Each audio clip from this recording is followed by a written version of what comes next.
welcome to the Football Frauds Pod of the Cast.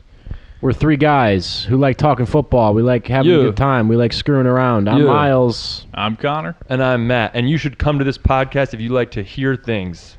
If you like listening to things and sometimes watching them if you're on YouTube. Ooh.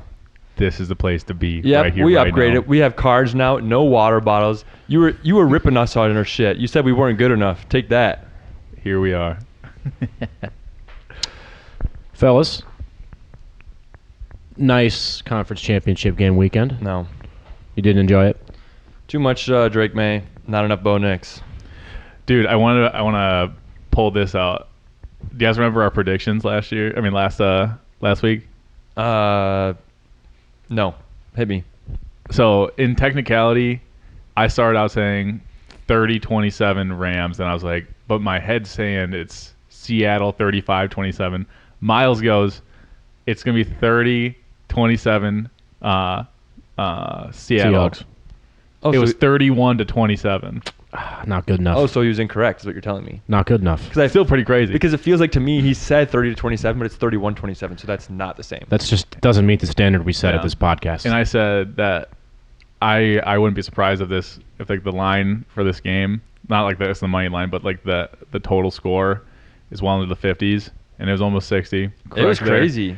And then I was on the train of the flip for the other game, and I think I said that the total points would be around 20. No way. You can go back. You guys can go back, fact check me on that one. Yeah. Check his balls. Do it. Check your balls once every month. Make sure they're still coming then. You never know what could be happening down there. If you don't jerk off once every month, your cum can be infiltrated. I was thinking more testicular cancer route, but whatever floats your boat. We don't endorse for or against. Doesn't cancer live in your masturbation. cum? I feel like it probably would. What? No, I think chemo does, right? But Lives in your cum? wouldn't that not If you have be testicular cancer, I would think that's not good for Does that Hold mean on. you can have a chemo baby? Are you But your semen? No. No. Then you can't get cancer from your sperm. It can't be like it wouldn't be like testicular cancer wouldn't be in your sperm because it wouldn't be in you. You can It get wouldn't be cancer from yours. blood, though. Can't transfer. Can't you? Are you your blood? Can you get cancer? My blood I is a think part of me. if you are your blood, then you are your sperm, probably. Okay. I'm glad we. Which game do you guys want to dig into first here? Pats to the Broncos. 10-7. Stidham. Legendary. First quarter. Deep ball. Right rail. 54 yards. That was legendary. Marvin Mims. I was so pumped. Looks like the Broncos are going to dominate. Stiddy is back. And then things take a dramatic turn. It's 4th and 1 from their own 25 or so. Sean Payton kick a field goal to go up 10, excuse me. They're up 7-0. He declines. They fail on 4th and 1. All of a sudden, it's 7-0. Drake May runs a QB draw a few drives later after a big Stidham fumble. Kind of throws it away. And all of a sudden, it's 7-7. Pats Broncos going into halftime. That fumble was so... I mean, I don't think either team you could say deserved to win the game, but man, that fumble freaking sucked. I liked it. I don't like Jared Stidham or the Broncos, and I like chaos. Yeah, so I was listening back to last week's episode too. You guys are both Jeff Bezos suckers. He drops them down. You guys are getting down with him. You guys are glugging. No. What do you mean? You just Patriots, We want the rich Robert to get Kraft, richer. Jeff Bezos. You guys would suck them all. Is Bezos a Pat guy? No, he's No, just a yeah. mega billionaire, and you want the winners to keep winning. Matt was saying that how could we root for the Patriots again? I remember. You I know? just appreciate greatness, and when people deserve things No. in life, I want them to have all they want. My take was more that the dynasty was over. Whatever the Patriots had, it was not a rolling thing into this. There was a hard stop. Yeah, I It get is mad at now the fans. completely I have different. a wart in my soul Mhm. where I don't want fans to be rewarded too much, and Mhm. I think that Are you jaded? they don't deserve to keep winning. Celtics, Red Sox, Bruins, That is true. Patriots, I it's don't- too I- much. I hold the sentiment with the Celtics, but I feel like it was just different with the Patriots this year. It's like for some reason Drake May just isn't the same. He's not associated with the past regime. What it is for me is I listen to Pardon My Take, and Hank on that show is a Patriots fan. Yeah. And he's just a bitch. He just doesn't deserve anything. He does not deserve to be happy, and he keeps getting it, and I just hate it. Plus, Boston fans always bitch. I think just like them and Philly fans. That's why they're annoying. Stupid. When you bitch when you're good, it's the I'm worst. looking at the total yardage here. Passing and rushing, the Broncos Us have complaining about the Packers. Yes. the Broncos had 180 total yards, and the Patriots had 180. Oh, about 200. So really, really defensive. Drake May wins the game with his legs. Yeah. Pure and simple. Nobody threw the ball in the whole second half. It's a tale of two halves. First half, grass game. Second half, snow game. Everything changed. Stidham was terribly ineffective. Drake was super ineffective. He really looked pretty bad. Because I was saying last week that he had some positive EPA games in his career. Just to say it's possible. It did not look like there was any semblance of a working quarterback there. Yeah. Connor, what do you think about the narrative that the Pats are a fraudulent, floating franchise that's being carried by a weak schedule and good matchups in the ESPN playoffs? Frontline fraudulent floating franchise. Frauding. I mean, I don't know if we're going to touch base on it, but I'm not picking them to win. I think Seattle's going to beat this out of them. I don't think it's going to be close. I mean, if you take that into account, then yes. I would say that it's not like they don't deserve to be here, but they definitely hit the luck train pretty hard. How about this, Matt? In a vacuum, would you rather have Mike McDonald and Sam Darnold or Mike Vrabel and Drake May? I feel like Vrabel can't keep it going, except he got Josh McDaniels this time, so it's kind of like that's hard to quantify. I definitely picked McDonald in his scheme. That's what makes me mad is you get these CEO-type head coaches, but now he has McDaniels, who's already failed as a head coach twice, so he won't get lost. So people are going to give a lot of credit to Vrabel, and deservedly so to a point, but he gets this all-star coordinator that can't leave now. I think Darnold having a great game against the Rams and kind of vanquishing the ghost. Obviously, That last was week. sick. That was sick. Yeah. He had like 6 turnovers in the last 3 games he's played against them. Yeah. We'll get into that next, but I just felt like, okay, yeah, he did kind of vanquish the demons, showed him whatever Connor was saying last week. I don't say that with Darnold. I thought he was going to suck again. Yeah. I question, is Darnold past those ghosts, or is it going to crop up one more time here against the Patriots in the biggest game of his life by far? It just feels like, Darnold's good now. Darnold's good. I could just see him falling apart in this game. Yeah. I feel like maybe those demons aren't quite killed. I wouldn't count it out. I think it's more likely he just has an average game, average to good, but I would not count that out. Yeah. I think the misconception is he's exceeded expectation because his expectations were so low. Yes. If you set his expectations high, he's going to show you that he's still Sam Darnold. Yeah. He's not like he's not an all-star. But I do he's wanna- not crazy at football. Related to this, I saw a press conference where Kwesi Adolfo-Mensah, the GM of the Vikings, Yeah. someone asked him about like what do you think going back to your decision to let him go and he's like, you could see it was really like eating at him, and he was, yeah, when I lie awake at night, I just go back to our process. What did we have at the time and what was our plan? And I still think our process made sense, but it's just crazy seeing like this NFL GM just it's eating at him. Yeah. To see your quarterback about to win a Super Bowl, that's crazy. Yeah. I'm trying to do the math. What is Darnold the past 2 seasons, like 30-7 or something He's like that? 14-3, Insane. and then he's 13-4, so that's 27-7, and then he's 2 in the playoffs, so he's 29-7. Right on. Well, so that's where. So I feel like you two are very high on if you have an all-star quarterback, that means everything. And I'm very on the train of you don't have to be next level. You just have to be good enough.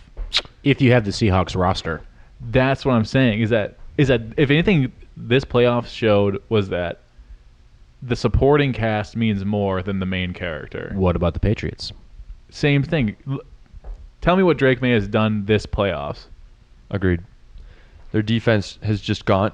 I want to get back to the Patriots because that's where we started. Yeah. The story of their regular season was their offense. Drake May, this downfield passing attack. His completion percentage was one of the highest in the NFL, while also his average depth of target was also the highest. Yeah. How is that possible? He's a legend. Number 1 in EPA. And Patriots. so I think the expectation was if they're going to make a run, it's going to be through Drake May. But what we've seen is they played all these good defenses, but their defense got healthy and their defensive line really took a jump, and now Yeah. their defense is starting to dominate. So they have Zach Kerr, this guy that stepped up when their regular DC got cancer, and he's just freaking amazing. So between Josh McDaniels and Zach Kerr and the leadership of Vrabel, it's like where did this team come from? But I don't give the credit to their roster. Yeah. You said I'm on the quarterback train. Yes. Choo choo choo choo, motherfucker. I'm on the coordinator train. You need geniuses. Like, I feel like people do that. Oh, only good quarterbacks have won. I'm like, look at the coordinators in the last 10 years that are winning, and that's the train I'm on. I just want to revisit the GM ranking. Oh, episode. how high you had the Patriots? Or How high, like, everyone else, how, like, I noticed that your guys' rankings were solely based around, like, quarterback played so much into But it. if the thing is, when you're a new GM, you don't get to keep the coaches. So I can't rank the coaches in those. So then I'm going to orient to quarterback. Okay. Knowing that, I digress. I thought we kept the coaches. I played it like we kept the coaches because I kept saying that, like, the only reason why I had the Steelers high was because of Tomlin, and look where that got me. Yeah. I'd have to go back to my rankings. In my head, I would think it's a new regime, so you don't get to keep the coach. The truth is obviously in the middle between all of it. Yeah. It's a mixture of overall talent, quarterback talent, How brave of you. coaching. How Right brave in of the you. middle. I'll sit on the fence. No opinion. All of the fence posts go straight up my little butt. Oh. My Just little like teeny tiny butt. speaking of listening back, just like Brandon McManus and DJ Moore. Doink. I'm not purely a quarterback guy. I'm not purely a coordinator guy. It's just always a mix. I do, however, think that, I mean, Drake May hasn't been great in the playoffs, but they've went against a bunch of great defenses, and he's just kind of survived and carried an awful offensive roster around him. And it hasn't been statistically that great, but he's done better than I think anybody except maybe 3 or 4 other quarterbacks would in the NFL in this postseason run with that surrounding roster. Yeah. Here's the question. I ask this all the time. Actually, no, different question.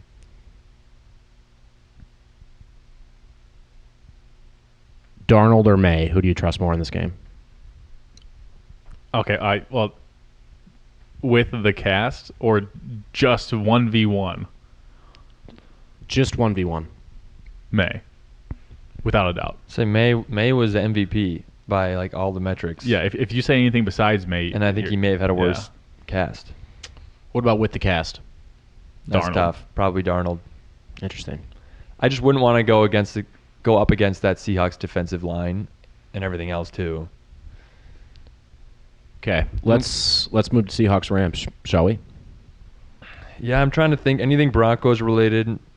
I don't think anyone did anything wrong. It's just Stidham wasn't ready for the occasion. That the Patriots defense played well, and like Bo Nix would have won in that game. I'm pretty sure. Oh yeah. Yeah. Broncos defense was awesome. So I feel bad for Broncos fans. I mean, that just completely freaking sucks. I think it sucks way worse because you are severely overmatched in the run game, Yep. and the second the conditions got really shitty, they were down, and so you have to come back. And if you can't run, and because of the conditions you can't Yeah. throw, So the Patriots in the fourth quarter made no attempt to get first downs, Yeah. basically. Yeah. Because they knew they could stop them.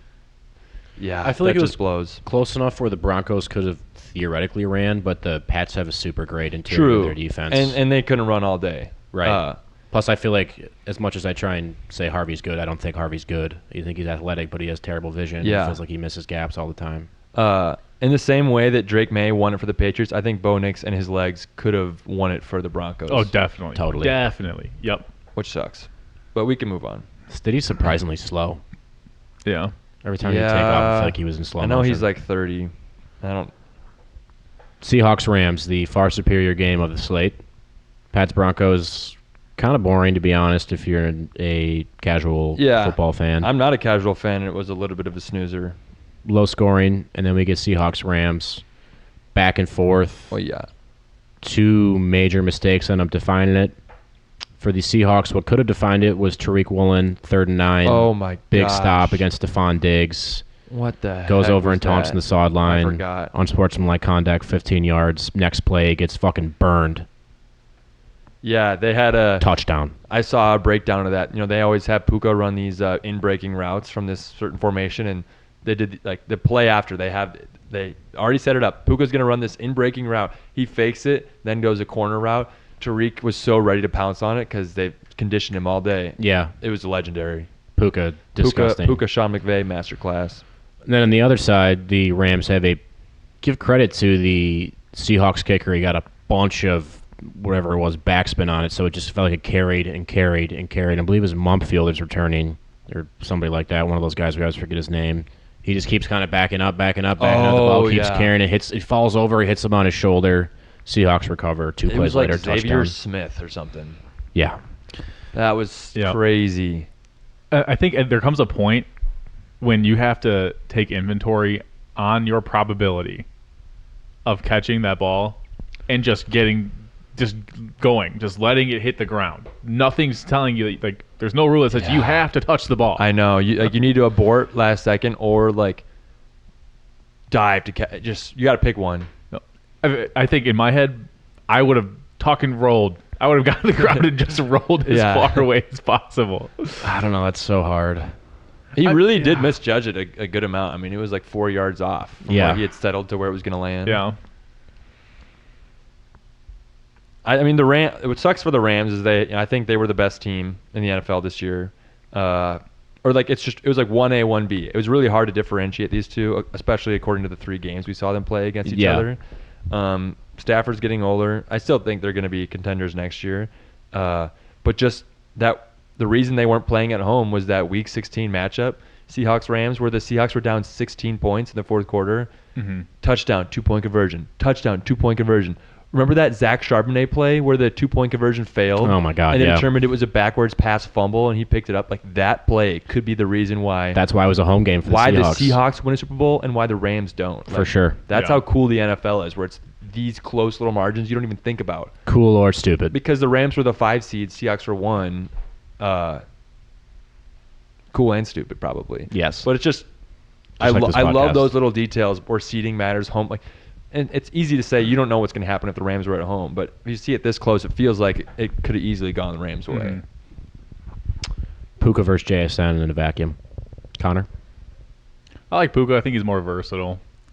But JSN, you're not losing. It's like, yeah. Who would you give the MVP to for the NFC Championship game for the Seahawks? Usually I have to look at the box score. Darnold had 360 and 3 touchdowns. And Jigba had like 170 and a touchdown. Yeah, he had 150. With his 150, I think you got to give it to JSN because he just does every single thing and cooks everyone. It's crazy how open he is all the time. Mm-hmm. Packers took Lucas Van Ness at 12 in that draft. JSN went at 20. Yeah, damn.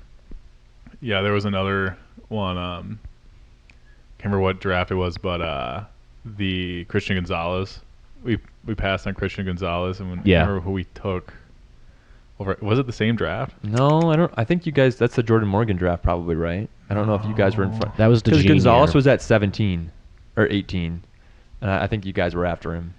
I don't know, maybe it was Quay. I don't know. All I know is that we passed on.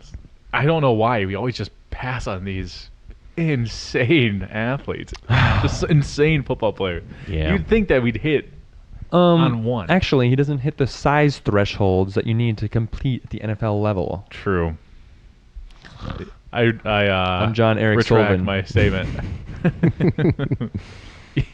Yeah, Miami's just gonna like this average size of the roster in Miami is gonna go up Huge. like 7 inches. Just dudes everywhere. Mm-hmm. Big boys. Yeah, Big so we could boys. talk more about a Super Bowl preview going forward. I think the Seahawks are going to be favorites. Anything else you guys want to recap on for Rams Seahawks? Feels like it could have gone either way. I think the Seahawks are probably deserved to win. I feel like they're the better team in that game. Yeah. Yeah. Sorry, Kenneth Walker. Did he not look like he was really good at football in that He looked game? like Saquon last year. Like not only he has that top level speed like a Saquon, but like now he's like fighting for yards and doing like it was like he somehow when Zach Charbonnet went out, he like absorbed his powers like an evil villain or something. Like Yeah. and now he's a free agent, so That'll be a fun I think episode that- to do going forward. Some of the free agents. There's several running backs trying to figure all that out. True. They're gonna have to yeah. pay him. I think that plays a big role into it. It's like calculating when you go balls to the wall. Yeah. Especially as a running back, where like Well, he's Yeah, had it's the- injuries too, so I get it. yeah, and that's the highest injury rate position. Yeah. in the NFL. So. But I feel like for him, that's definitely going to help his free agency, where it's Oh, like, yeah. hey, in the playoffs, I can be a dog. Like maybe that's Yeah. maybe it means you're a baby, but I don't know. yeah, I wonder if it was a self-awareness thing or a coaching thing that got him there. In terms of just being like, you know what, I'm going to stop this cut back in the hole and try and get 50 extra yards instead of just going to get Yeah. 3 extra yards every time. well, it might be the fact that since he's not splitting, he's getting the down carries where True. that makes sense. I know he only had 3.3 yards a carry because I think he actually got contacted a lot in the backfield. Mhm. But I feel like usually with how he was contacted, you'd expect like 1.8, Yeah, but he got a lot of extra yards. You want to dig in more on Seahawks Patriots next week? Yeah. I think so. Yeah, okay. I haven't even really thought about it too much. Matt, walk us through the coaching carousel. Well, actually, this is actually a live update. As of 5 minutes ago, Adam Schefter, this is info that pertains to me. The Falcons are hiring the Bears' assistant GM, Ian Cunningham. He had been, I think, with the Eagles prior. He was like kind of a well-known name, and he got to go up with Ryan Poles to be the assistant GM. He's been interviewing for a few years. But the main reason I care is that he's a minority candidate, so we get some third-round picks in the next two Third drafts. round? You get one if they're the comp picks that are at the end of the third round. Yeah. Mhm. So we'll get one this year and one next year. If you get him hired away from your team. If you have someone on your team like an assistant coach, if they go to be a head coach, Yeah. or And they're a minority. yes. So it's like it's supposed to promote having training up people who are minorities in I think your we should organization. do that for our podcast. Yeah, Connor, I you're think we should do that elevated. for our country. So hey, third round picks, that's pretty big. That is big. I That's like that. huge. Okay, yeah. Now we're gonna dig into some more coaching news. A lot's happening because there's 10 openings this year, and we're gonna kick it off with one of the lesser interesting ones, which is Todd Monken to the Browns. I will start off with saying I think this was the worst opening. I don't know what really they could have gone with. Anyone have any specific first takeaways for Todd Monken? I didn't very meh. Yeah, I wanted them. These teams that have no hope, I just want to go young and take a risk, because then if it blows up big, you get high draft picks, and if it works out big, then it's like you got a young guy who can really set a culture and you could be excited about going forward. Yeah. I'm like, what? Why do you need a guy who has been in the NFL a long time and hasn't had his chance? Like, it could work out. Any single coaching thing can work out. So anything negative we say in this episode, we're dumb. Anything can work out. But just from the process standpoint, why go so old? Yeah, I just don't see this scenario where 5 years from now it's like, oh, we drafted 3 good offensive linemen, a good receiver, and a great quarterback, and now we're a 10-win team. Like, that's going to take such elite level, top 10% variance where Monken's still there and it ends up working and all the other pieces end up working. It just feels like the scenario in which that ends up working out is very. I don't see the upside for it. Maybe it sets a floor, Yeah, but and Kevin Monk- Stefanski sets a floor. 2 years ago, Monken had the best offense in the NFL, and he wasn't hired. So it's just weird to see they had a bunch of missteps this year, and now he's a good enough candidate. It feels like he was just the most qualified guy who would take the job. And from what I've been hearing, the Browns' search process is just bunk. I think Yeah.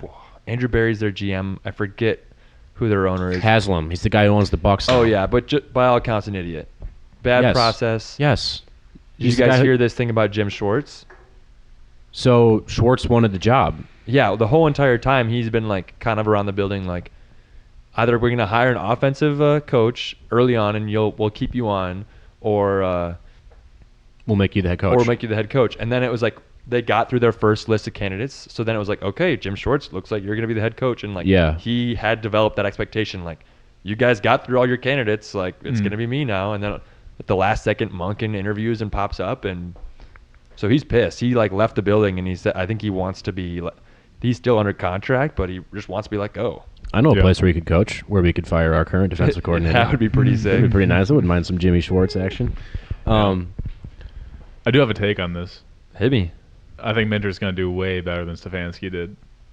I think that Stefanski... Monken? Monken. I don't know why I said Minter. Monk is going to do way better than Stefanski did. I think Stefanski, it might be the most like plain sight fraud out of all the coaches. Anyone that we put on Fraud Watch, he might delicious. be. We he need might these takes, be- Connor. Thank you. He might be the most plain sight fraud. Yeah, I think his offense that he develops around Deshaun Watson and/or Shador Sanders is really going to pop off this year. Oh yeah, with their 0 offensive linemen. I don't know. 0 receivers. I don't know. All I'm saying is, I think it's an actual thing. I think that Atlanta's gonna suck. I think it really didn't matter who they hired because their cap situation and their talent on their roster is pretty bad. But I think that's enough to move on. Did you- No, but okay. I do have a question. Didn't they trade back in the draft for more capital? Yeah, they for have, Hunter. They have 2 firsts. They traded back to 5 for Mason Graham. So they have 2 2 firsts this year. Yeah. and one of them is The Jags pick. yeah, Which is like 24. 24, yeah. Yeah, Which ended So up being a that's great nice, trade. yeah. Even though Hunter wasn't good, that value ended up being reasonable in Yeah. terms of like trade value chart. Yeah. Oh, the 24 fact that the Jags won so much. They yeah, could have that finished. worked No out. one would be surprised if they were the 7th pick in the I draft. know, that's why I hated it. If they're a top 12 pick, it would have been disastrous. One last thing. I just heard that they were making every head coach candidate take an aptitude test. Oh yeah. He thinks he's like some business bigwig that has Yeah. a better process. Like, no, they're coaching football. You can't. You know make how it- you know quarterbacks take like the S2? yeah. They were making every head coach candidate that came in take like an hour if you like multiple Yeah. hour long test. There was the story of Dion when he was doing the pre-draft visits, and he went to New York with the Giants, and they wanted him to do a test, and he said, "I'm not even going to be on the board when you guys pick. I'm not taking this test." That's like the most renowned thing. And That's then- probably what Shadir said too. It's the exact mindset he That's had. so I funny. won't be on the board. No thanks, guys. I remember in Shador's last season, there was talk about like he's gonna be a Browns- first round pick. Yeah, I'm going number 2 overall. No, Good like, luck with that. Literally in like February of that draft process, they're like touting him up like, oh, he's gonna be a first round pick. Yeah. Like oh man, like Dion was. Yeah. Oh, that's why it was so funny. brutal. All right, Matt. Speaking of uninspiring coaching hires in the AFC North, Mike McCarthy, Steelers. Okay, Packers fans, hit me. Oh, the reunification of Aaron Rodgers and Mike McCarthy. Perhaps. Yeah, it honestly was probably just to get Aaron Rodgers back. I don't know why everyone's. I like Aaron Rodgers. I wouldn't want him quarterbacking He my needs team. to die and pass away and be killed. I thought McCarthy and Rodgers got off on bad terms. I thought so, I too. thought Rodgers got McCarthy fired. I think that's a lot of the media. I think so. Rodgers has been ever since he went on this whole like media thing over the past like 5 years. They're out he's- to get me. He's been like, I never had a problem with Mike McCarthy. We are on good terms. Did you not feel like the vibes were pretty atrocious that last year, and they like didn't Well, want they to were talk losing. to each other? Yeah, I just felt like with the way their interactions together were like not. It just felt like they hated each other. I could be wrong. I mean, okay, like, some of the people that like Aaron Rodgers would say were his like favorite people to play with. If you watch how Aaron Rodgers like interacted with them in a game they were losing, you'd say that Aaron Rodgers is a douchebag. That's a great point. Aaron Rodgers is Very, very douchey. That's an elite point, and you're totally right because he is a douchebag. No, I just. But McCarthy already said he wants Rodgers back. yeah. Like, wow. Our episode last week, we're talking about how we probably should trade away T.J. Watt and Jalen Ramsey and Alex Highsmith and all these things, and Yeah. they need to hire young and like reset because this era of just halfway competing is going on too long. And what do? We're gonna halfway compete with Aaron Rodgers is a Hall of Fame Super Bowl winning quarterback. Okay, but it's different because Aaron Rodgers is playing for half of a ham sandwich. His contract is nothing. Well, yeah, and he can't move, and he only does his one or two things he likes to do. But when you open up that much capital for your team to use, Yeah, for other like pieces, all you need is someone that's good enough. I don't. To be I honest, don't think he's that guy. But also for the price point, I get it, but like they pay DK Metcalf $30 million, Yeah. Yeah. which is the same amount as Sam Darnold got in the same free agency cycle. yeah, and Jalen Ramsey's getting an absurd contract. So it's Yeah. like, what if you took away DK Metcalf, DK Metcalf, and Jalen Ramsey? What if you took them away from TJ this team? Watt. Oh my gosh! If you took those two guys away, like, are the Steelers so much worse? Or if you added two more of those guys, are they like? No, you need I think the you- bones of your team, and they don't have bones right I think now. you could get 2 DK Metcalfs for the same price that you're paying DK Metcalf. Yeah. And they probably won't punch people in the face that aren't playing football or anyone. Big that. picture wise, Rodgers doesn't matter. McCarthy The doesn't Steelers matter. don't matter next Steelers year. don't matter. I don't understand what the vision is for the franchise. It felt very uninspiring and kind of misinformed in terms of what you're looking for. I know that no Steelers fan out there is super hyped about hiring Mike McCarthy. No. And if your idea was to set a floor, then why did you move? Then why did you move on from Tomlin? Yeah, and they had 3 straight head coaches that were hired in their 30s and then coached for 18 years. Yeah. And they're like, yeah, that's a good structure. That's worked pretty well. But what if we hired Mike McCarthy? He Yeah. won a Super Bowl. Yeah, exactly. Dude, if Aaron Rodgers comes back, Caleb Johnson's probably just going to cry. Yeah. He's like, why does he like this Gainwell guy so much? Caleb Johnson's like, can I have 1 snap? No. Go to your room. It's like, I'm sorry. I'm sorry, Aaron Rodgers. Sorry. you can play in preseason. So I think they've been in the quarterback wilderness ever since Roethlisberger. And a year from now, we're going to be making a podcast, and it's going to be like, yeah, the Steelers are picking at 18th in the draft. Maybe they take this one guy who might fall there, but probably won't help. We're going to be having the same conversation again. Yeah, 100%. Okay, honestly, if I needed a QB, I'd rather pick 18 next year than this year. Factual, but every time there's a good quarterback, they're going to go a truly elite prospect. They're going to go in the top 10. Doesn't Yeah. matter what year it is. We're having audio difficulties. But now we're not, so we're going to move on to the Bills. They fired their longtime head coach, Sean McDermott, because of organizational problems, specifically with the offense. And what did they do? They searched far and wide. They cast a wide net. They looked across the NFL. They left no stone unturned, and they found their offensive coordinator, Joe Brady, and they hired him. And now Joe Brady is your new head coach of the Buffalo Bills, even though he wasn't a candidate for any other team. After they spent like 5 minutes talking about how the coaching staff wanted Keon Coleman. Yeah. Oh my God! Yeah, I Hired saw that guy as something their head coach. today. What Yeah, makes it even worse is that, like, Joe Brady was a wide receiver coach at one point in his career, and he just announced today, like, he stood on the table for Keon Coleman. yeah, I saw that. He was like, what? He's like, the first thing I did when I took the job was I went to Keon Coleman and I told him the best thing to happen to Keon Coleman was Joe Brady becoming the head coach. There's no future What? for him. He's not gonna have a Quentin Johnston. Like he's just gonna be average or to bad for forever. Yeah. I don't Sounds see good. I don't see a renaissance. Me talking about Devontae Adams after his first 2 years. He's never gonna be nothing. Just once again, like, definition of aimless, and it makes me feel comfortable thinking about like the incompetency of massive billion-dollar franchises. Totally. How they just a good point. They toss out their owner because their owner's in charge. He goes out there with zero plan, is just saying words, and then they just kind of like deal with it. There is no person at the top who's like making decisions about where No. we're going to go from here. There's one guy at the top who says whatever he wants and does whatever he wants, and everyone else tries to figure it out after that. It's like every other business. It's weird because I honestly somewhat disagree with that because I feel like it's still a business, but it's not structured like a corporation. It's not structured like when I go to work. You don't report to a board who Yeah. can fire you if you're a bad owner. There's no real I'm sure they have like the quarterly updates and stuff like that, but it does not mean nearly as much. I almost equivalent more like rich people owning like a horse jockey. yeah. I don't own the horse jockey. They own a horse. Yeah, it's just modern slavery. You got a problem with They it? own- Get they lost. own a horse. He's too small to fight back. Yeah, he just lives in that pen there. We feed him gruel. What do you have to say about it? He's on a diet. But like, it's almost more of like, this is these rich people's like fun money.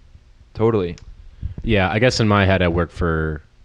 I'm not gonna. Anyways, just when I think about a business, like when we worked at the restaurants growing up, I think about a business of just like not necessarily an actual corporation, but like, oh, there's one guy who owns it. He calls the shots. He doesn't actually know what's going on at the base, but he's just the one who does whatever the fuck he wants, and everyone else kind of figures it out after. Yeah. that. It's just weird because they make the final decisions on like who gets hired most of the time. Yeah. And they don't have to have any track record other than just having money. Like part of the reason the Bears were so incompetent for so long is the family that owns it.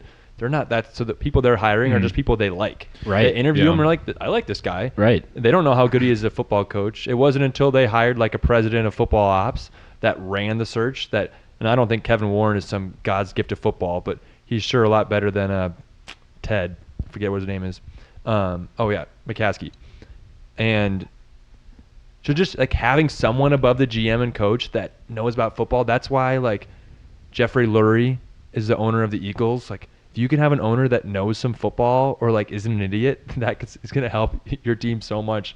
Whereas like the Browns or some of these other, it's like, just stop making dumb decisions for coaches. I always think about like what if NFL owners cared much about the NFL as we did. They were like super locked into podcasts and like, listening to people's opinions and just like constantly fucking thinking analytically about the game. If you give me the Browns right now, or I'm like, Nate Scheelhaas. I mean, he's hot right now, right? We gotta hire him. Right? we gotta draft Big Citrus, man. Come on. Dominique Orange. Okay.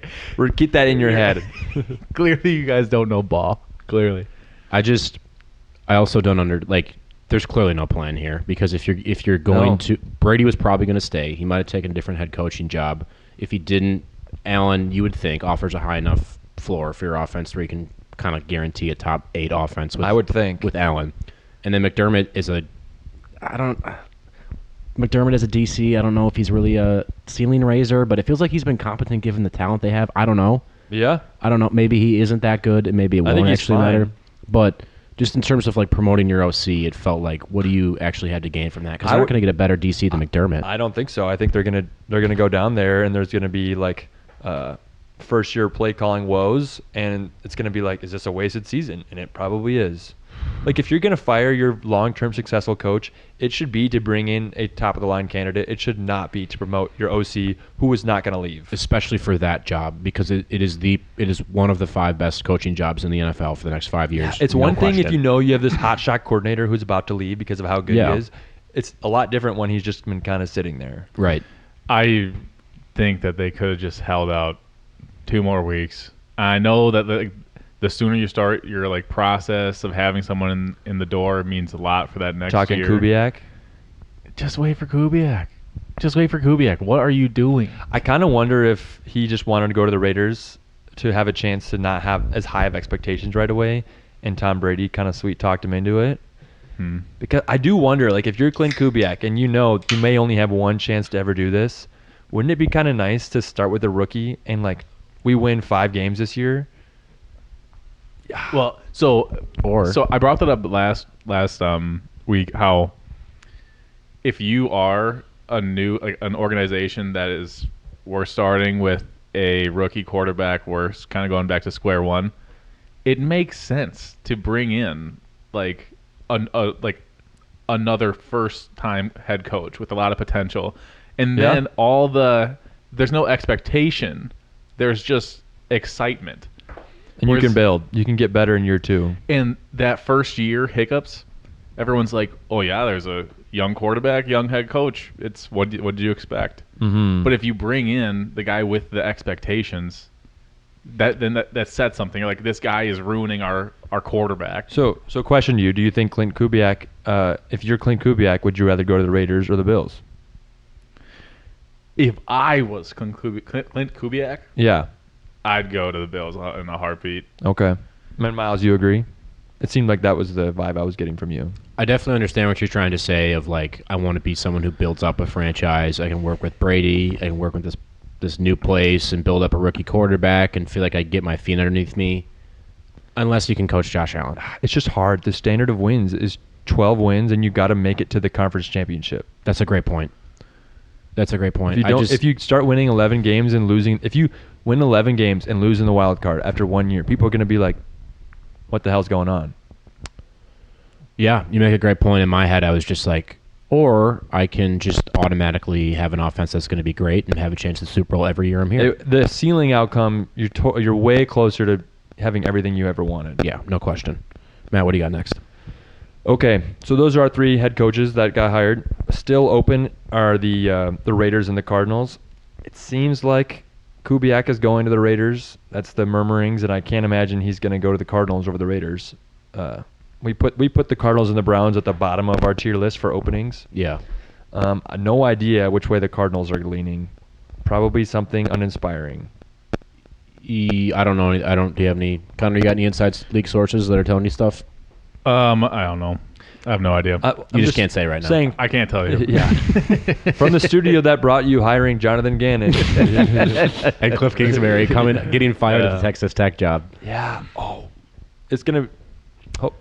Hopefully, it can't be that bad. But Quick side note: you guys told me to listen to Flying Coach. I've been going back and listening to all the episodes. oh yeah, it's been really good. Did you listen to the Kyle Shanahan episode? I haven't got there. I listened to the Kingsbury episode. Oh, Anyways, I know. I wish it was like just came out because a part of me doesn't want to listen to it because it's from the past, but I probably still should. it's still great.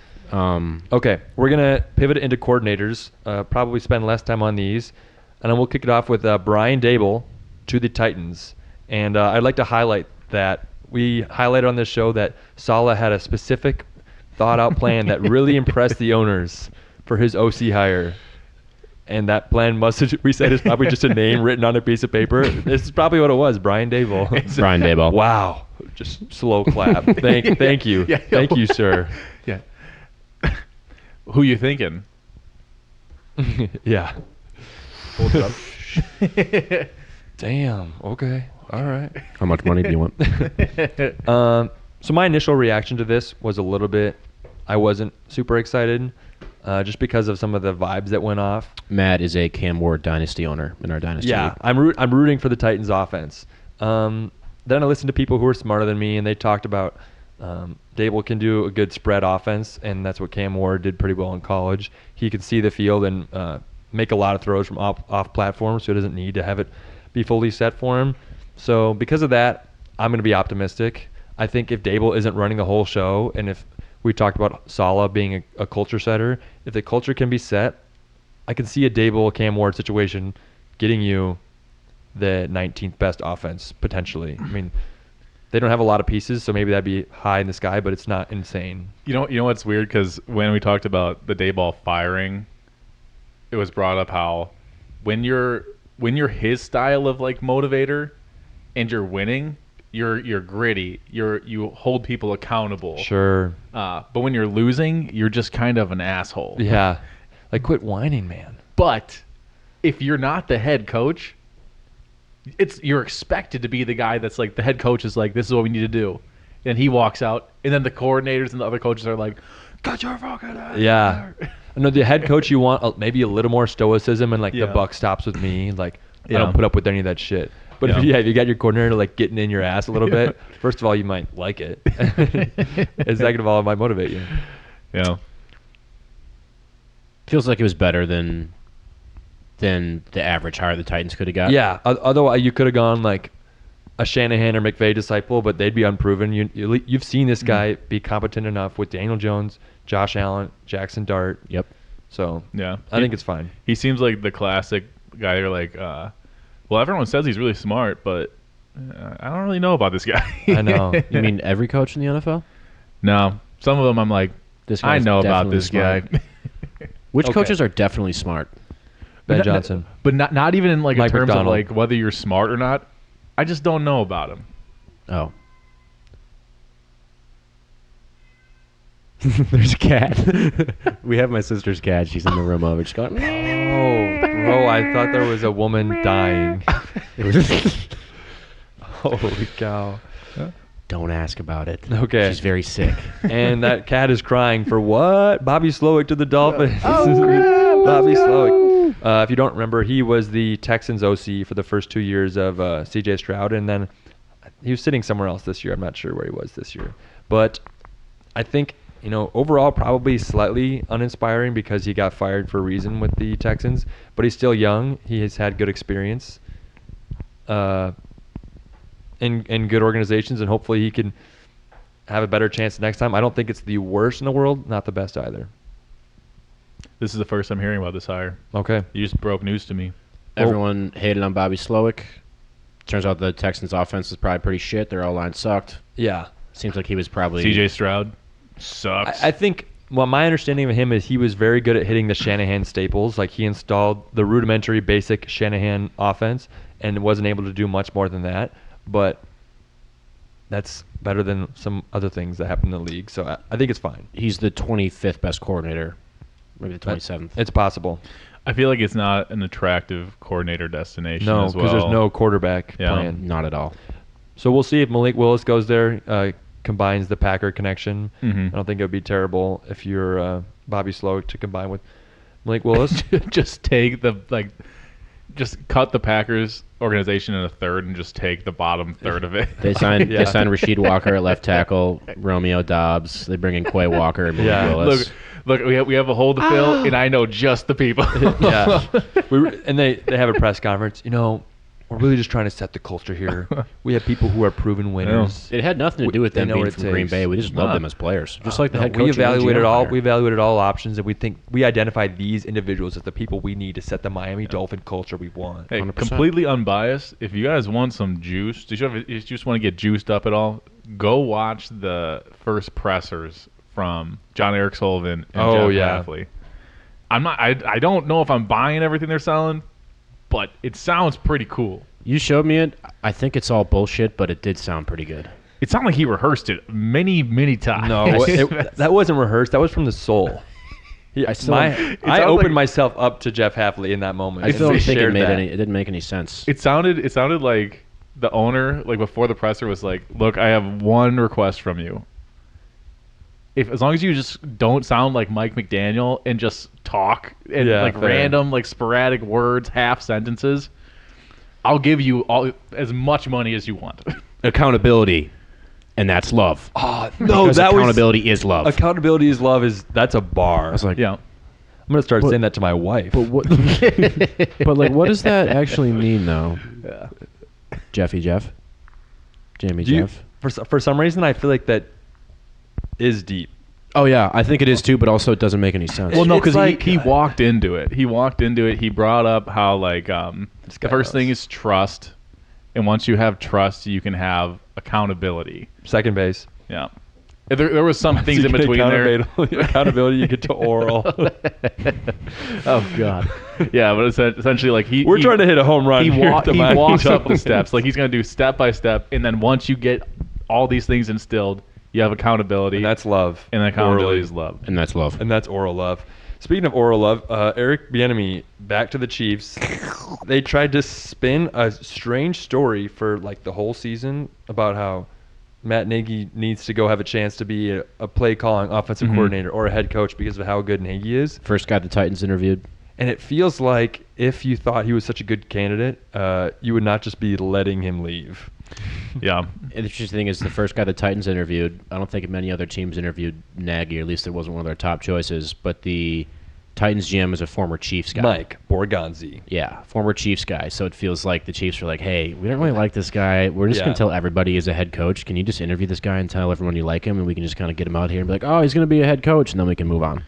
If you do look at like the numbers of the Chiefs offense, I'm not saying it probably comes down to personnel stuff, but the last few years where they had Eric Bieniemy, where they were cooking, and then when Bieniemy left to go to the Commanders, and then Nagy came back, it kind of slowed down. So is that them? I mean, obviously we know Andy Reid is in charge. It could be a factor. Interesting thing about Bieniemy, he was the running backs coach with the Bears, and we saw both DeAndre Swift probably look the best of his career. For sure. Maybe didn't have as many yards as he did with the Eagles, but just his commitment to actually running downhill, fighting through tackles. I was really impressed with Bieniemy. No and question. Then Kyle Monangai was a seventh rounder that also put on some good tape. So if Bieniemy can take back some of that grit to the Chiefs offense, because they're kind of starting to turn into pansies a bit, take back some grit and then add maybe some extra scheme elements that the Chiefs are missing, I think it makes sense. Bieniemy, notorious hard ass. Yeah. Generally Oh, considered an yeah. asshole. If you remembered, he coached Sam Howell that year for the Commanders, and Howell threw like fucking 18 picks, and Oh they my just gosh! they threw it like 50-yard bomb! they threw it like 72% of the time. So it feels like the Chiefs are just Yeah, like, the most air yards in the league by a mile. You just wanted. Yeah. I like the idea of being a really good running backs coach. You get your chance, like, fuck running backs. Look, I've seen these guys. They don't They go. suck. they don't have it. They don't go very far down the field. That's not a lot of yards. Okay, we'll pivot off of that. Either of you guys have any opinions on Patrick Graham to the Steelers? Former Raiders DC, Mhm. set a super high floor with the Raiders with not a lot of talent, has a great track record with not a lot of talent. I don't know anything else about him. Seems like his team's pretty solid. There's no reason he shouldn't be better in Pittsburgh. I like the hire a lot. Connor, I'd like to bestow some information to you. Please. So, Josh McDaniels, he coaches the Raiders because it's his job. And he has a DC named Patrick Graham. And then he gets fired, and they bring in linebacker coach Antonio Pierce. Antonio Pierce says, you know what, Patrick Graham, you're a good guy. You're good at your job. How about you stay as the DC because you're a baller? Then they fire Antonio Pierce. They bring in Pete Carroll.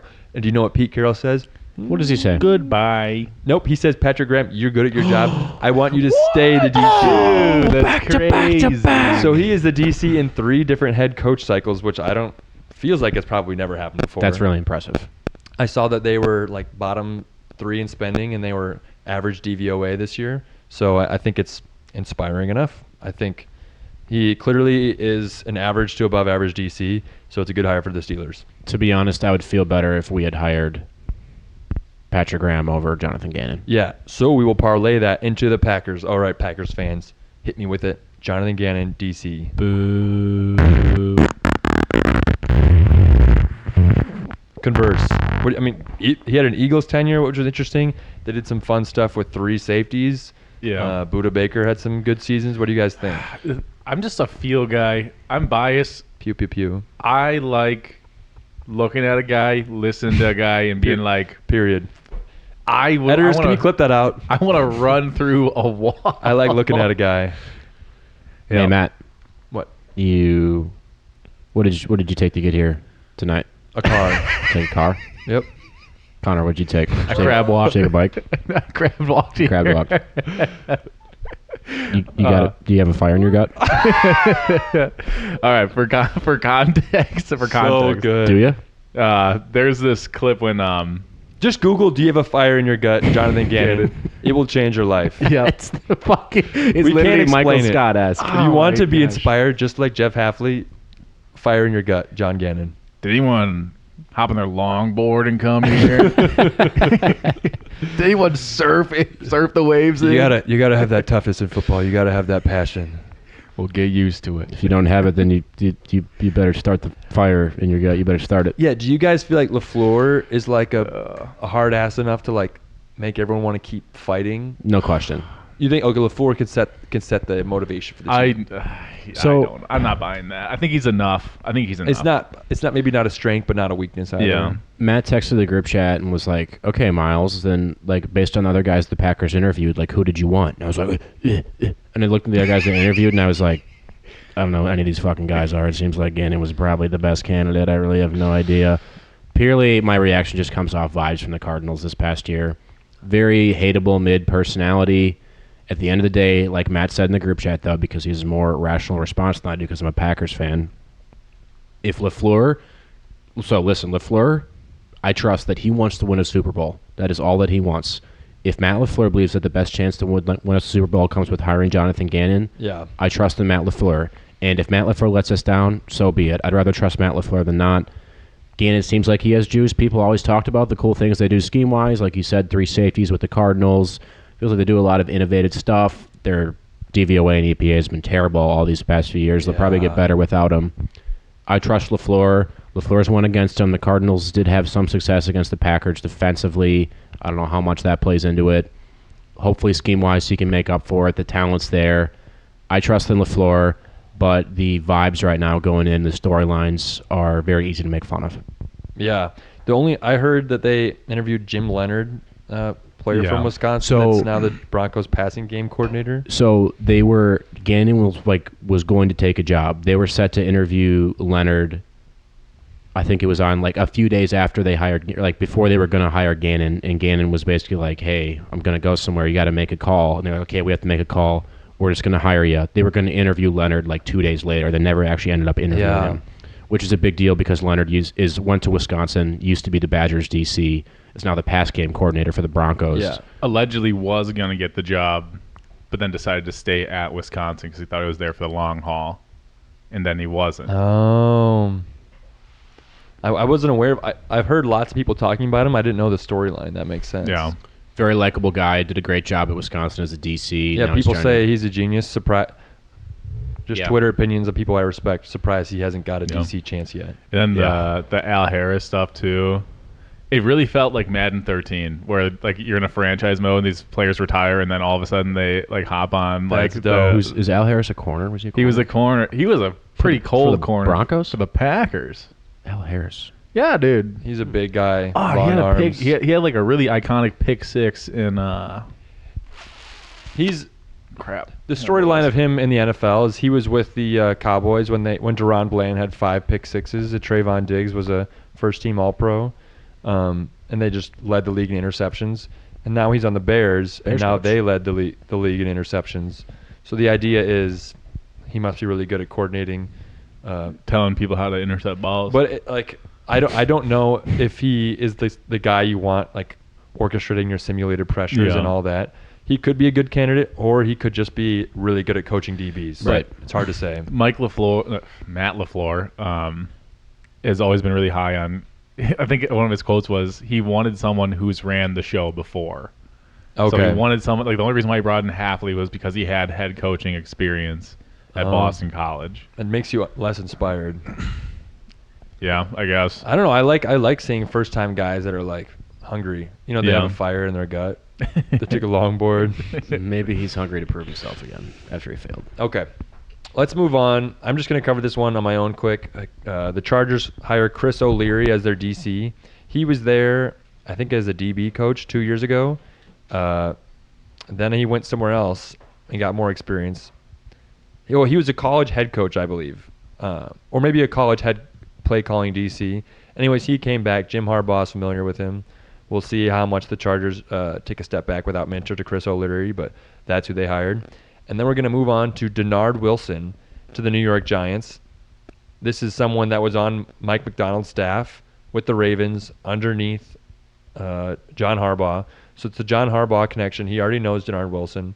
And then after that legendary season where the defense was number 1 in EPA and DVOA and all the things, there was a lot of guys left. Anthony Weaver went to the Dolphins. Denard Wilson went to the Titans. Zach Orr stayed with the Ravens. And I think someone else, like almost any position coach on that defense because of how good it was, they all got hired. And Denard Wilson did some decent things with the Titans defense. Some people will say good things, bad things, but we saw Jeffrey Simmons and Tavondre Sweat do good things at the D tackle position. And overall, people just think he has enough juice. They like some things. So it's funny that Harbaugh retained Zach Orr when all the coordinators left, and he didn't retain Denard Wilson. But now he has another chance to hire another DC, and this time he wants Denard Wilson and not Zach Orr. So I wonder what changed in that timeline. But Denard Wilson going to the Giants as DC. Probably no opinions, guys. I mean, we don't know too much about him. Zero Don't opinion. know much at all. Okay, then, we get to go into the Jets saga. The Jets have been a mess. They finally have hired a DC after the strangest offseason. Miles, what do you think about all this Jets dysfunction? Their OC is gone now too, Tanner Engstrand. What do you think? Engstrand, I remember you were surprised because we thought he could have taken the Lions OC job, but instead he followed Aaron Glenn to the Jets job, which I feel like it didn't really make a bunch of sense at the time.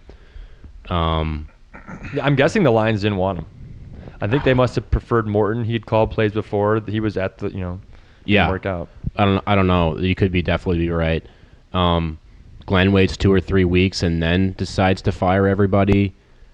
I don't get the logic here. And once again, it seems like a situation where a person clearly didn't have a plan. They miss out on all the best candidates. Feels like Glenn overthought it. Now he's panicking. If I was him, I probably would have saved this card until halfway through the season once you start 2-8, and then you fire all your assistant coaches and start fresh. But it just seems like chaos, inability to hold the franchise together in a predictable way.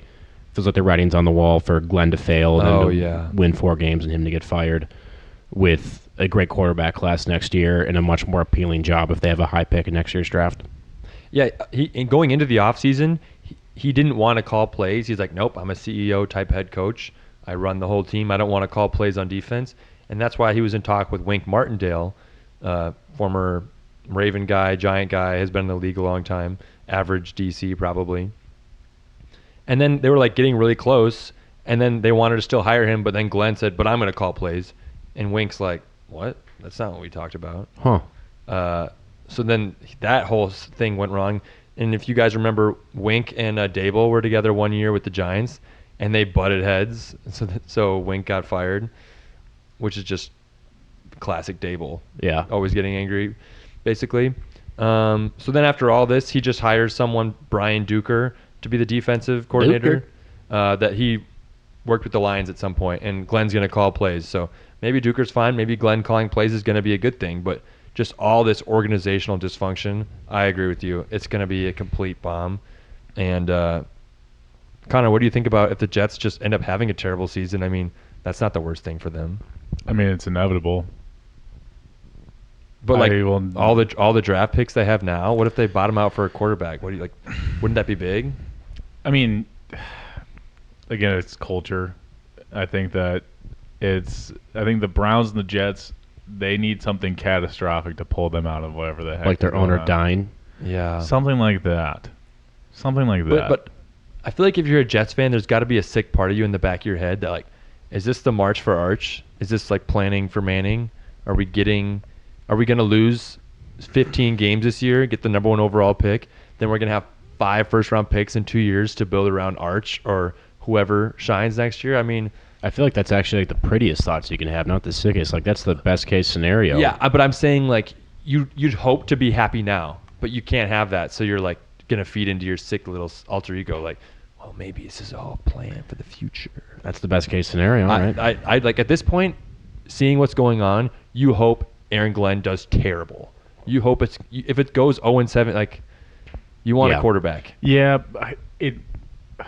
I feel like it's so hard to get coaches to want to go to an organization Yeah, that but- is comfortable with just intentionally losing. Clint Kubiak Raiders. Boom. Get wrecked, little boy. Take your little balls and Alleged. go home. No, he's going to go there. To me, the Raiders got a good candidate this cycle Jets. because of the first overall quarterback. Their owner sucks. Other than that, they're going to have a pretty fucking sick situation to come into. If- 2 great tackles, Garrett Wilson, and then 4 more first-round picks. They can have pick 1 instead of pick 8. If they get pick 8 next year, I don't think they're really going to attract that great of a candidate. Yeah. But if they can get pick 1, and who knows who pops up, if it's Sellers, if it's Dante Moore, if it's Arch Manning, most likely Arch Manning at this point, Levitt. Arch Manning truthers, and troopers, you could fight for him in our army. We're going to kill everyone for Arch Manning. I mean, everyone says this every year, but next year's quarterback class is supposed to be fucking awesome. Yep, and who knows who could pop up. Yeah. So, Jets fans, lose. You got to lose. Let us know in the comments. Yeah, all of you Jets fans out there, all 0.1 of you. Okay, Yeah. are we good to pass over into the Senior Bowl talk? Senior Bowl practices are ongoing the last few days, and we Yeah. have an insider who has been not there but has thought about it a lot, Connor Grogan. And we'll talk to you after the break. Bing bong. Matt, who's our sponsor? Today we are sponsored by Happy Meal. You can have chicken nuggets and a toy, and your kid will stop going to your ex-husband's house, and he will love you finally, and he will fill the hole in your heart. Ba-da-ba-ba-ba. Not sponsored. Back to football frauds. Ding dong. All right, yeah. So, as if you guys listened to last week's episode, which I'm sure all of you guys did, you would know that the Senior Bowl is going on this week. But on Tuesday, the Shrine Bowl game wrapped up. And if you don't know, the East-West Shrine Bowl is essentially a college showcase for prospects to be able to showcase, Show their bodies. show what they can do up against other prospects. And historically, the Senior Bowl was reserved for seniors that were graduating, the best Boo. seniors in the country that were going to be drafted. And the Shrine Bowl was mainly for juniors, underclassmen Oh. that are also going to get drafted. Now, It's Senior Bowl's It's a open- caste society now. yeah, it's open to whoever. These players are 27 years old. You have people that are 20 years old going to the draft. People that are like 47. What's up? I'm Jeremy. I work at Lowe's. Pretty much. He worked at Lowe's, and now he's in the NFL draft. Yeah. 6'5", 280. But mainly, I mean, it's kind of a snooze fest. some of these guys are like the best players here are going to get drafted, but you're not like if you're not watching all 4 days of the draft, you're not going to hear about them. So I'm just going to hit the one player that did stand out to me as having potential, and that'd be Mason Rieger, edge outside linebacker from Wisconsin. Oh, really? Oh, Yep. interesting. He definitely has the juice. He's undersized. I would be surprised if he's Is he over like is he like a 225. 4th round pick or like a 7th round pick? I think after the Shrine Bowl, I could see him swinging up to the 4th, but it's scheme dependent. He's really small Okay. for an edge rusher. Is he like 235? I think I did. hear Yeah, his he's name. not going to be setting the edge. He's going to be a liability in the run, but if you have him as that like smaller Clay Matthews-esque, just guys- 6'5", 250 listed. So probably 240. yeah, but he has the juice. He's quick as heck. He can get off the ball real fast. Okay. So So like a designated pass rush on like long thirds. definitely, or if you're running outside linebackers, Yeah. that's where he's going to fit. Even then, I mean, if he's that small, I mean, Yeah. I guess 250 is different than 235. He's not. He did not look 250. Okay. But that was pretty much that for that. I watched the game. Not fun. Any quarterbacks No. there, or like any names that I might No. know? You might know some, but the Iowa quarterback, Mark Gronowski, Number 47. he had some Thank you. highlights, but also like Some I- lowlights, would you say? yes, Okay. He's best Many case scenario lowlights. is a third stringer. yeah. But that's enough about the Shrine Bowl because that's snoozy. So pretty much the Senior Bowl has all the better players, like more like 2nd rounders, 3rd rounders, and Shrine Bowl is a lot less. So to put into context, Texas had that bad weather, Oh, yep. and the Shrine Bowl is in or related to the Cowboys stadiums. I don't know if it's like the practice facility, Okay, Dallas. but I don't know if they have a facility somewhere else. But so they do it there, and since that had bad weather, everyone was perfectly content with skipping the Shrine Bowl and going Yeah. right down to the Senior Bowl. Tough. Okay. And So- only like the diehards took 1 day at the Shrine Bowl. Yikes. So So what was going on in the Senior Bowl? the Senior Bowl had some juice, and so what happens a lot. So last week I talked about how you had the Reuben Baines, you had the David Baileys, you had all I these know. monster guys coming in here, but like every year, it's either they came and they weren't feeling the best, so they didn't want to get on the field, or it was like they just wanted to talk to the NFL teams. That's why they accepted it, Lame. right? So, sounds like all the national championship guys 6 days after showed up, and then we're like, we're all not going to play. It's a little Yeah. bit too soon. That makes Yeah. sense. Yeah. Otherwise, you're lame. I was really excited to see Keontae Scott in his coverage because he on PFF he has pretty good coverage grades, but it's one thing to have a good PFF grade, and it's another one to see like how this nickel corner Yeah. does in one-on-ones. It's easier to cover when you got Reuben Bain and Mesidor Yep. coming down your throat as a quarterback. He's a gap shooter with his identity. Yep, and it's not really. Keontae Scott? Mm-hmm. Yeah, it's Isn't he a corner? Isn't he a Yes. nickel Yeah, he's corner? an nickel. off-ball nickel flying around, hitting guys in Isn't the a gap backfield. shooter how you rush the passer? yeah.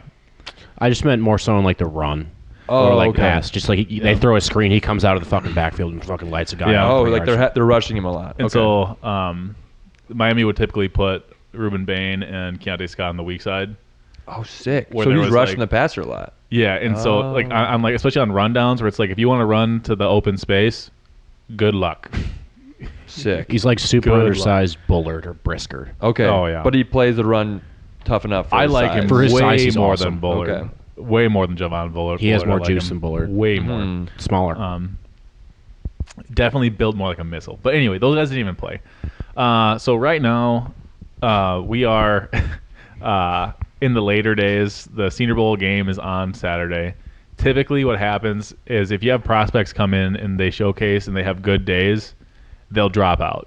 They'll say, "I already showed you guys everything I needed to show you. Ooh. Peace out."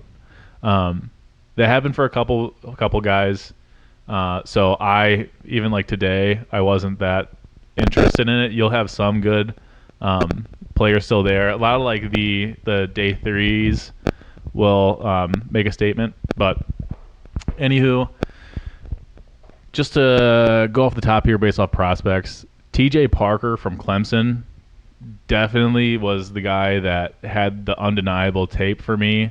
He has the body, he has the build, and he has the juice. Some of his, like, I don't know if I like his hands that much. He had a really highlight tape. It's probably going to be the one that's shown for him throughout the draft process, where he just bull rushed. He got his hands extended to the point where the tackle couldn't get onto him, and he just drove him to the ground. So Parker going into this year before the season's Clemson tape was a consensus top 10 pick. He's a strength-based edge rusher who kind of excels at like forklifting dudes, as the NFL guys say. He's really big, really strong, and he excelled at just plowing through guys, power moves, bull rush, and was considered a consensus top 10 prospect based on his sophomore year film. Just like all the other guys at Clemson this year, he really struggled. Indeed. You got anything else on him right now? That's all I got on Parker. I overall, I was seeing a lot of clips online of at the Senior Bowl. They're doing a lot of one-on-one drills, like offensive tackle versus defensive end or corner versus receiver. And those drills where it's just one-on-one tackle versus edge are kind of sick to watch. Yeah. Just a complete like mano, like I'm gonna man you up. Yeah. Like I saw a rep from Derek Moore where he just absolutely bulldozed a guy. 6'9", 360 offensive tackle for Miami. What was his last name? Bell or something like that? And then Marcel I saw Bell. some good reps from Gabe Akis. Yeah, He's edge. Oh, and Zion Young. So those are like second round pick type edge is thus far. But hey, maybe the Senior Bowl. I mean, it's crazy because when I see these guys, I'm like, that's got to be a first overall pick. Yeah. When you get that visceral up close of these football players, you realize how freaking strong and good they are at everything. Yeah. And so right now, T.J. Parker is 28 on the consensus big board from Mock Draft Database. Okay. Ahead of him is Cassius Howell, Keldrick Falk, David Bailey, and Ruben Bain. Okay. After this, Cassius Howell was there. Cassius Howell did have reps. I would put T.J. Parker ahead of Cassius Howell. Okay. And I'm a Cassius Howell stan. I think that he is built like he's short on none other. Speed guy, right? Yeah. Howell's big. It's 270. He's got really limited arm length. Oh. He's fast though, right? Yeah. Fast, yeah, but arms aren't that long. 32 real bendy-ish arms. Parker's got a little bit longer arms, even more strong, probably not as quick. Yeah. Mm-hmm. So right around the same range as the Akeem Mesidor, T.J. Parker, Cassius Howell. And T.J. Parker was by far, there's no doubt in my mind that he's better than those other two guys after this. Matt brought up Zion Young from Missouri, and a lot of the clips I saw were just him shit talking, and to the point where the coaches were like, good for the stock. we're like, I hear ya, but like there's cameras everywhere, you might not want to be talking like this. Yeah, he like starts saying some like football things. He's like, yeah, and I made out with your mom. Yeah, pretty and much. your sister. Yep. Hey. I still wouldn't put Zion Young ahead of Cassius Howell or anything like that, but his stock did go up. Okay. That's what I have on the edges there. I love to hear it because the Bears need defensive line talent. So if we could get some guys that can first round and second round, I like to hear that it's loaded this draft. Yep. The second guy that just passed the overall eye test in film was Colton Hood, cornerback from Tennessee. Okay. He didn't have too many clips, but the ones he did, it pretty much was just him solidifying his tape. And because he has this tape and was able to talk to the coaches and have that, people are thinking that it wouldn't be that far-fetched for Colton Hood to now be the first cornerback off the board. And I don't know. I don't believe it. I don't know if I totally believe that either, but it was interesting to see that take because I heard it from multiple people in my inside sources. It's Senior Bowl apologist. I would believe that. Other cornerbacks that really stood out to me, I got Davison Igbinosun. Igbinosun. Yep. Okay. This guy played for Ohio State this year. Yep. Big corner. I think he's like 6'3", weighs a lot. Kind of stiff, kind of the Denzel Boston of corners. Stiff, really good going vertically. Not great in the slot. Not good adjusting to quick routes. Yeah, Very downfield. physical, aggressive. Had a bunch of penalties 2 years ago before he transferred to Ohio State. Great film at Ohio State this year. Yeah. Didn't look as good at the Senior Bowl and tape, but has the look of an NFL player when you just see him. So the big notes I had in this guy were that he's sticky, but because he's sticky, he does draw penalties. But he is coachable. There are multiple clips I saw of him having like a DPI, and then the coach will come up to him and be like, Why would you turn to your left on the outside fade? Turn inside. Yeah. And the coaches, and that's what I like about the Senior Bowl, because then they give them an opportunity to showcase that, to see if they can do it. And then the next rep, he does it perfectly, and it's just like, you did it. Like, you made the mistake, Interesting. but that, like, what you just did now negates that. You proved that you can learn from it. Yeah. So he was a stock riser. And the other one I have is Malik Muhammad, cornerback, Texas. I think Malik Muhammad in 2024, his stock was pretty high. Coming into the season, it was pretty high as well, and it just kind of dropped off with the tape. But he had a good week at the Senior Bowl. Another coachable guy. People say that he could get up into the second round. Oh, I was going to ask, like, third round range here? Okay. But I can't remember. I don't have the if you can pull up the what's it called, the metrics on him. What's this guy standing at? 6 foot 188. Yeah. So he passes the threshold That's for decent a enough. lot of franchises. 70 overall grade, 336 out of 890 eligible cornerbacks this year in college football, so average. And then to round out the defense I have here, if there was, just from the practices, a most valuable player, it would definitely be Jacob Rodriguez. I think, like, was it yesterday? He's got insane aura. He had like 3 turnovers in some of the drills, and fun fact, he was the highest graded player in PFF all around this year. Got invited to the Heisman ceremony. Yep. It's crazy how there's still a disconnect between PFF grades. And I'm not saying their graders are doing anything wrong. It's just you can play really well at a college level, and it doesn't necessarily mean you are going to be the best prospect. Yeah. So right now on the consensus big board, he's 89. Yeah. And he is the 8th overall linebacker. So, After seeing this, I would have no problems moving him up to 4 on the linebackers. So Rodriguez' film was sick this year. He's great at stripping the football. He's really got great hands. I know great I saw tackler. a rep in Senior Bowl. Punch one out. He's probably going to run like a 4.6. The big thing is what his 40 time is going to be in the NFL. He has limited length as well. You don't need He's to run. Not considered a thumper. Just an elite football player who, when you watch him play, you think this guy's the best player in the field. Doesn't have NFL size or speed. But the thing is, There's a lot of those guys that stay on a roster. Like, maybe he won't be the most elite guy, but, like, you want a smart, tough-nosed football player sometimes at linebacker. And, yeah, they won't be Fred Warner, but... Okay, but linebacker is definitely a cerebral position. Yes. And it doesn't... I don't care if you have... Teams are trying to trick you every single play. Yeah, and if you're the Mike, you have to know. Like, Totally. It all kind of relies on you. Okay, he was first in run defense grade and first in coverage grade. Yeah. Baller. So He's 6'1", 235. And he's white. He's white and he looks like Yep. looks like a fucking wrestler. like Looks me. like he's been hitting fucking shrugs all day for his whole life. Like obviously it's PFF. It's Perfect. its own thing. But That's perfect. Inerrant. This might be the greatest PFF scoring ever to Yeah. have ever happened and will ever happen. I Just feel crazy. like whatever team drafts him, you're going to love him as a fan, but he'll be flawed because of his lack of length and speed. Yeah. You're going to love the way he plays. So that rounded out the defense. I have a can't- question. Yeah. I heard there was a D3 receiver. Yes. Yeah. I will get I know into I'm that one. okay. Well, I Yep, just we'll get into was getting a little excited. Yep. So stock up on receivers.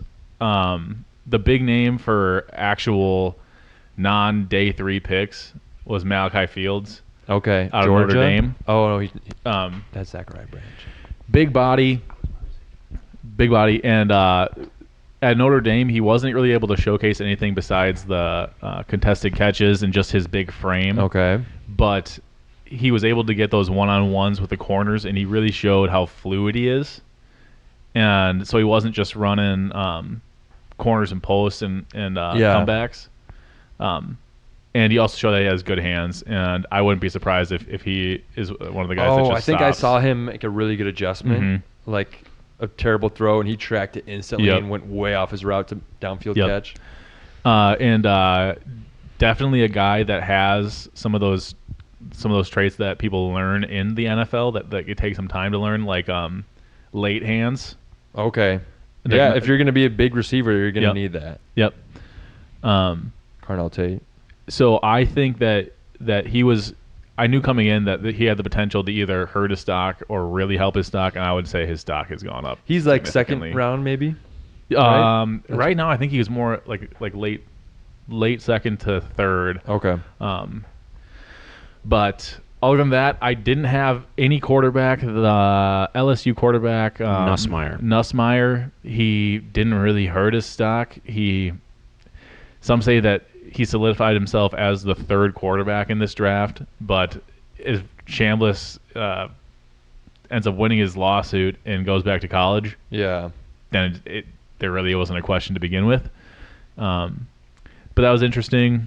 And then the other one I got was someone that really got me juiced up was Jennings Dunker, Oh, really? offensive tackle, Iowa. He's the type of guy that in the Senior Bowl, corn. in the Senior Bowl, you have the opportunity. He's not afraid of a hard day's Yeah. work. Jennings Dunker. You have the opportunity. It's like middle school workouts. Who wants to come up? Who wants this? I see, like volunteer. He's the guy. Like he won't even raise his hand. He'll just go. The Katniss Everdeen of offensive tackle prospects. And the thing that really stood out to me was that once some of these guys get good reps, they stop. They just don't. They're like, I already showed. I don't want to get bad tape. Lame. It's like quitting while you're ahead. This guy would put up good tape, go back out. He might have an average tape, or he might have someone that look out. And then he would suck. He'd keep going out. And it's like That's dope.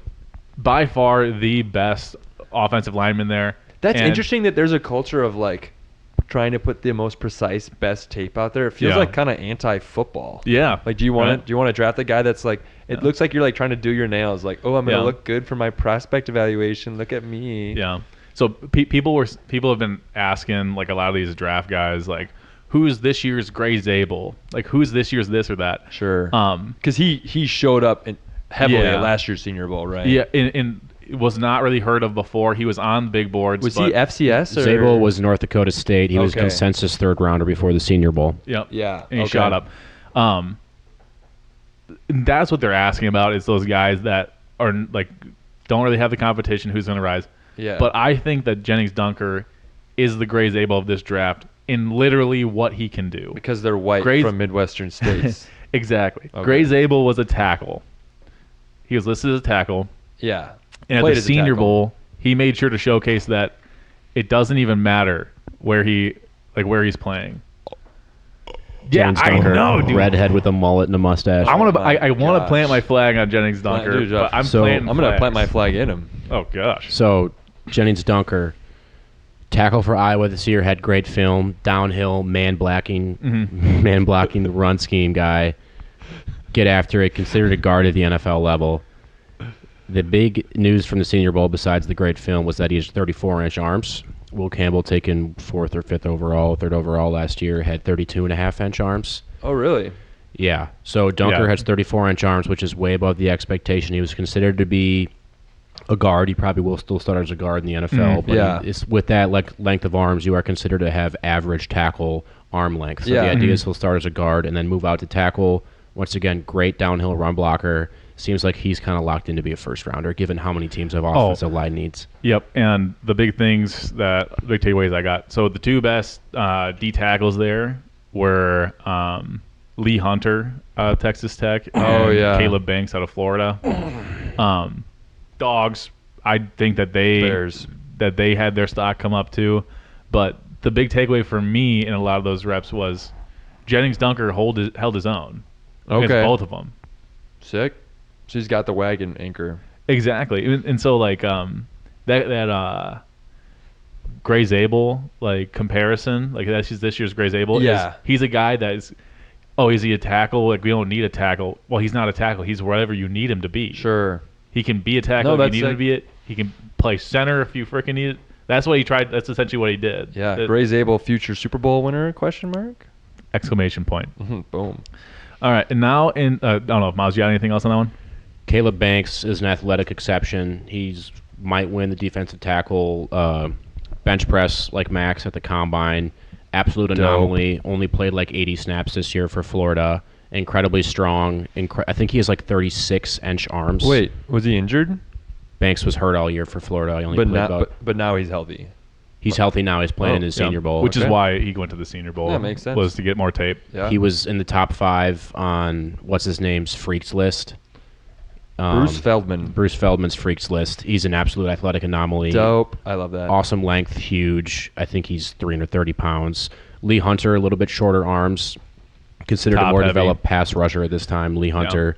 Caleb Banks, certified run stuffer, but really has no pass rush repertoire despite having Yeah. great strength. Gets stalled out a lot in pass rush. Yep. And then into the so I had two guys that were surprisers for me. Okay.